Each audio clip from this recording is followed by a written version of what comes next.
আগামী বুধবার ত্রয়োদশ জাতীয় সংসদ নির্বাচনের তফসিল ঘোষণার ইঙ্গিত দিয়েছেন নির্বাচন কমিশন। ওই দিন প্রধান নির্বাচন কমিশনারের জাতির উদ্দেশ্যে ভাষণ রেকর্ডের জন্য বাংলাদেশ টেলিভিশন ও বাংলাদেশ বেতারকে এই চিঠি দেওয়া হয়েছে। সোমবার গণমাধ্যমকে ইসির জনসংযোগ শাখার বিষয়টি নিশ্চিত করেছে।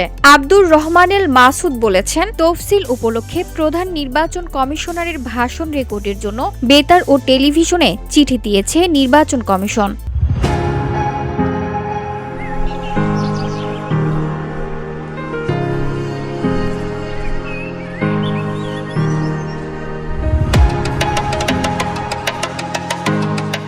বিটিভি ও বাংলাদেশ বেতারকে পাঠানো চিঠিতে বলা হয়েছে, সিইসি জাতির উদ্দেশ্যে ভাষণ দেবেন, এজন্য প্রস্তুত থাকার জন্য নির্দেশ দিয়েছে কমিশন, যেন তাৎক্ষণিকভাবে ভাষণ রেকর্ড করে প্রচার করা যায়। ইসি সচিব আক্তার আহমেদ জানান, আগামী 10 ডিসেম্বর ভাষণ রেকর্ড করার সিদ্ধান্ত হয়েছে। এদিন রাষ্ট্রপতির সঙ্গেও সাক্ষাৎ করবেন সিইসি সহ full commission. VOD Bangla news desk.